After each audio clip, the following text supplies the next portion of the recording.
આજે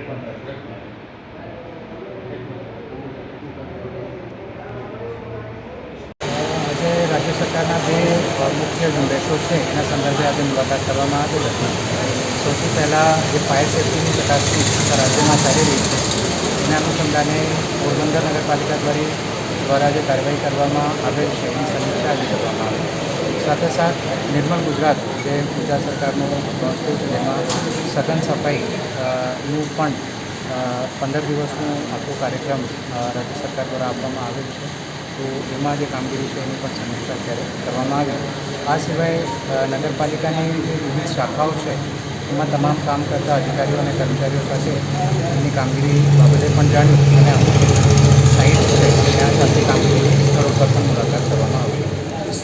એમાં જે ફાયર એનઓસી છે અત્યારે આપણો મૂળ હેતુ ચેક કરવાનું તમામ મિલકતોનું ફાયર એનઓસીનું છે અને કોઈ પણ મિલકત જેમાં ફાયર એનઓસી ન હોય એમાં રાજ્ય સરકારની સૂચના છે કે તાત્કાલિક અસરથી તમામ મિલકતો થવી જોઈએ. તો એના અનુસંધાને અત્યારે નગરપાલિકા દ્વારા કાર્યવાહી ચાલી રહી છે. બાંધકામની પરવાનગી બાબતે પણ ચીફ ઓફિસરશ્રીએ એમના લેવલથી અમુક કાર્યવાહી કરેલી છે.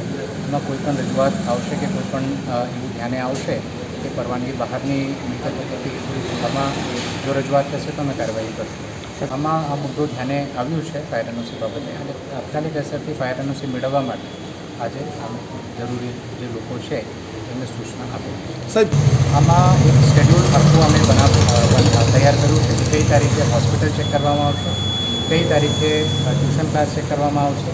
તો અત્યારે એની ચકાસણી ચાલી રહી છે. ટૂંક સમયમાં હોટેલ જે છે એનું પણ નંબર આવશે અને તમામ જે મિલકતો છે એમાં કોઈ પણ જવાબદાર હશે જેમના પાસે ફાયર એનઓસી ન હોય એ સીલ કરવાની કાર્ય કરવામાં નગરપાલિકા દ્વારા આવશે.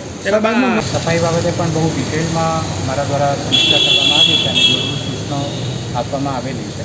આવતા 15 દિવસ જે નિર્મળ ગુજરાત અભિયાન છે એમાં મને આશા છે કે એમાં ખાસો સુધારો આપણને સૂચના જોવા મળશે. એમાં એક વખતે જો કોઈની મિલકત સીલ થાય તો એ કાયમી સીલ છે એવું નથી. એના તરત પછી તમે એપ્લિકેશન કરી શકો છો અને એપ્લિકેશન ટૂંક સમયમાં પ્રોસેસ કરવામાં આવે એના માટે અમે ફાયર સેફ્ટી ઓફિસરને પણ કહેલું છે અને અહીંયાના લોકલ જે સ્ટેશન ફાયર ઓફિસર છે એમને પણ કહેલું છે કોઈપણ વ્યક્તિની જો મિલકત સીલ થાય તો ત્વરિત એને જો પૂર્તતા કરવામાં આવે આ વ્યક્તિ દ્વારા તો એનઓસી એમને ત્વરિત આપવા માટે અમે જણાવ્યું. અમે સ્ટેશન જે ઓફિસ છે એને વિઝિટ કરવાના છે. ત્વરિત નિકાલ થાય આના માટે પણ સૂચના આપી. સૌથી પહેલાં તો આપના માધ્યમથી હું બધાને અવગત કરવા માગું છું કે અત્યારે જે ડેવલપમેન્ટ પરમિશન છે એ સંપૂર્ણપણે ઓનલાઈન થઈ ગયેલી છે અને સરકારનું online development permission system ODPS system છે એના મારફત અત્યારે બાંધકામ પરવાનગી આપવામાં આવે છે. એ જ સિસ્ટમની જે પરવાનગી છે એ જ વેલિડ ગણાય છે. એ સિવાય કોઈ સિસ્ટમની પરવાનગી વેલિડ ગણાતી નથી. તો તમામ નાગરિકોને પણ આગ્રહ છે કે આ બાબતે આપ લોકો પણ જાણો.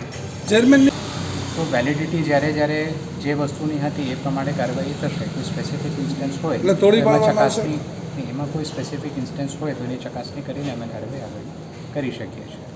ભૂતકાળ જે સમયમાં જે મિલકતની બાંધકામ પરવાનગી આપવાની સત્તા જેમની હતી જો એ વ્યક્તિ દ્વારા ઇસ્યુ કરવામાં આવી છે બાંધકામ પરવાનગી એવા લોકોને હેરાન કરવામાં નહીં આવે. બટ કોઈ એવું કેસ જો ધ્યાને આવે કે ભાઈ જેમની સત્તા નથી તેમના દ્વારા પરવાનગી ઇસ્યુ કરવામાં આવેલી છે તો પછી એવી મિલકત જે છે એમાં તપાસ થઈ શકે છે. મિલકતને ચેક કરવું પડશે કારણ કે તમે કહો છો એના થ્રુ મારા ધ્યાન ઉપર એ આવ્યું છે. મને એક્ઝેક્ટ વિગતો મેળવવી પડશે એ પ્રમાણે કાર્યવાહી કરવી. ઓકે.